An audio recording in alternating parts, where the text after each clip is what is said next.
Vamos a hablar de educación, para eso lo vamos a saludar al secretario de Educación de la provincia, Víctor de Bloch, que está acompañándonos en esta mañana. Víctor de Bloch, buen día, ¿cómo le va? ¿Qué tal? Buen día. ¿Cómo están ustedes? ¿Cómo va? Bien, bien, muy bien. Bueno, comenzando una nueva etapa, hoy ya dejando atrás lo que fue el aislamiento obligatorio, comenzando el distanciamiento social, se van flexibilizando algunas actividades, nos metemos de lleno en el tema de educación. Ayer hubo una declaración que hizo el ministro de Educación a nivel nacional que tuvo rebote, porque en realidad habló de un plazo concreto, habló de la posibilidad de que las clases presenciales puedan reiniciarse en el mes de agosto. ¿Ustedes cómo visualizan la situación en Santa Fe? Me parece que la definición del ministro de Educación de la Nación es como para poner dentro de la incertidumbre y de las nuevas posibilidades del distanciamiento, poner como una cierta luz de certeza para agosto, para septiembre. Y nosotros nos parece que la ministra misma ya lo había dicho, después del receso escolar de invierno podemos conversar sobre eso.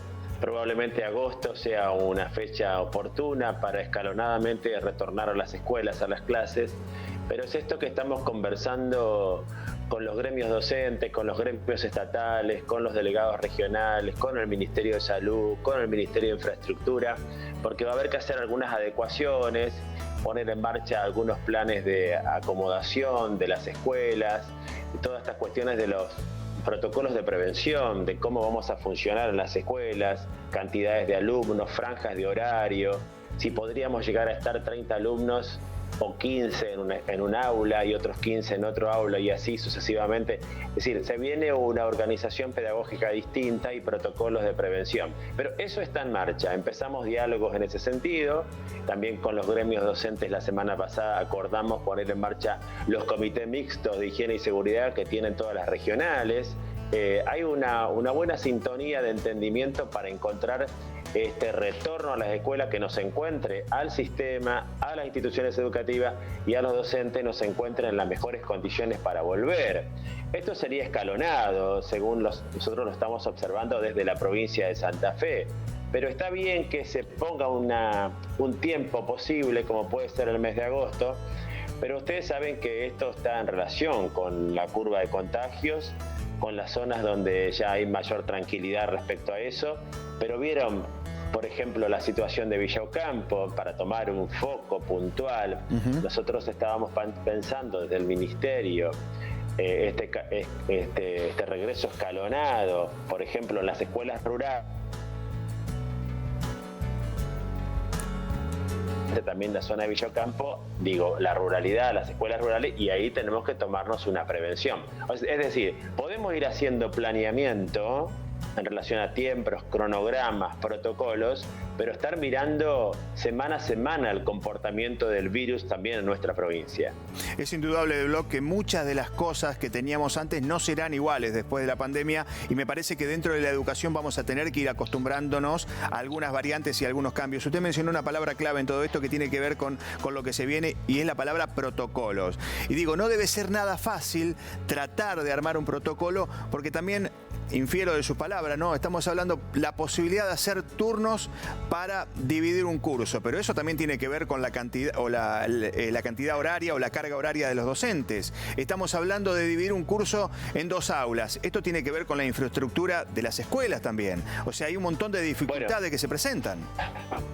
Los dos ejemplos que toma usted son indicadores de la problemática sumamente compleja y además múltiple que se vive en la provincia de Santa Fe, porque vos tomás el ejemplo de la escuela secundaria al hablar de cursos, ¿no es cierto? Sí. Si vos tomás un profesor que tiene 40 horas cátedra y que está repartido en 5 o 6 cursos y quizás en 2 escuelas, entonces hay una reorganización horaria de los tiempos que hay que producir. Después tenemos los modelos de escuela, tenemos escuelas muy grandes con mucha población y entonces ahí tenemos que revisar por dónde vamos. Vamos a tener que buscar espacios físicos de asociaciones, de clubes, de espacios municipales cercanos que permitan organizar cuando se trate de escuelas grandes. O quizás tenés una escuela secundaria de 200 alumnos, pero el edificio es muy chico.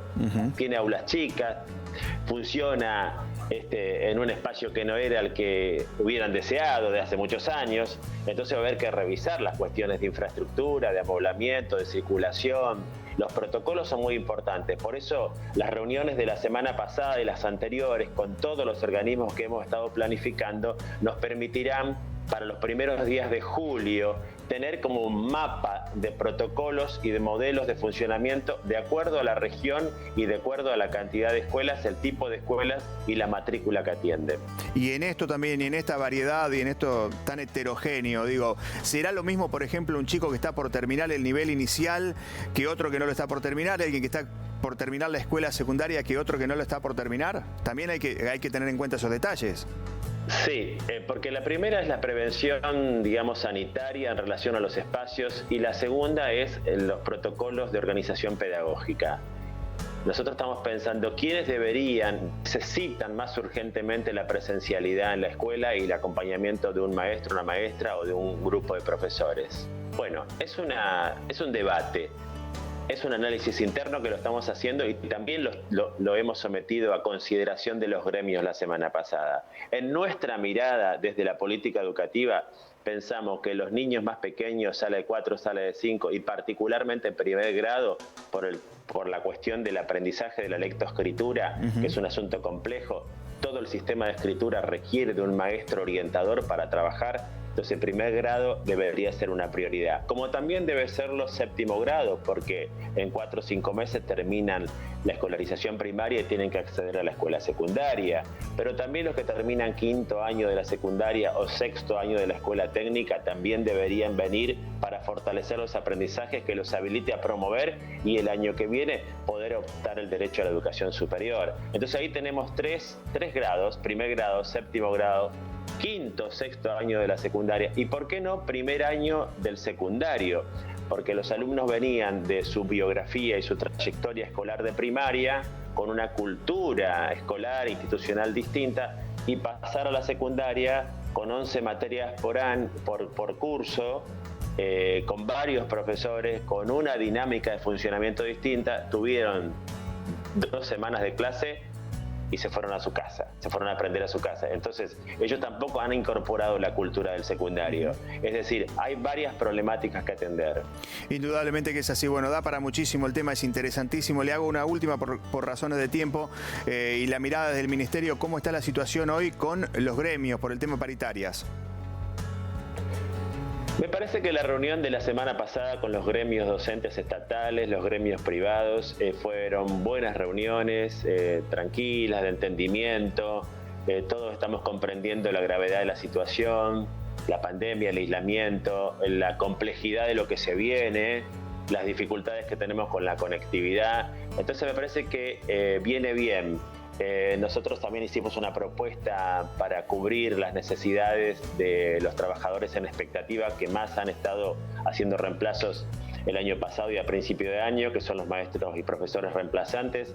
Los gremios han llevado una propuesta para eso en el caso de escuela primaria y escuela secundaria, que en principio les pareció como interesante. Y por otro lado, lo que se ha dicho con claridad desde el gobierno es que debemos pagar el aguinaldo y el sueldo del mes de junio y eso habilitaría que en julio tengamos convocatoria de paritarias salariales para discutir el tema de los salarios, porque evidentemente es necesaria una recomposición del salario docente.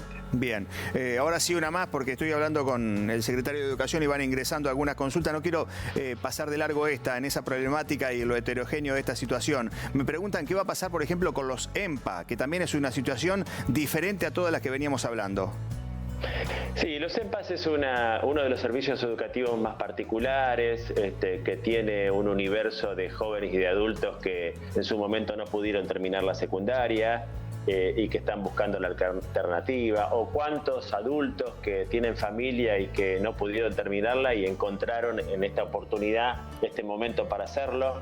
Nosotros hemos sacado una resolución particular sobre eso, habilitando que haya procesos evaluativos y alguna forma de calificación que le permita la promoción, porque en este caso, en el caso de primer año no hay problema porque el tránsito es durante todo el año, entonces se tiene el segundo cuatrimestre para recuperar y afianzar aprendizajes, saberes, pero en el caso de segundo y cuarto funciona en el primer cuatrimestre, es decir, en este mes, en el mes de junio, tiene que terminar el curso segundo, el curso tercero. Entonces hemos habilitado una serie de recomendaciones y definiciones que están en una resolución que sacamos hace 15 días, 10 días, y que la resolución que está convenida con los supervisores a partir de propuestas que ellos hicieron, que son los que conocen el territorio, conocen las realidades de los EMPAs que están distribuidos por toda la provincia y cumplen un servicio importantísimo desde el punto de vista del derecho a la educación, y allí hay alternativas para poder solucionar,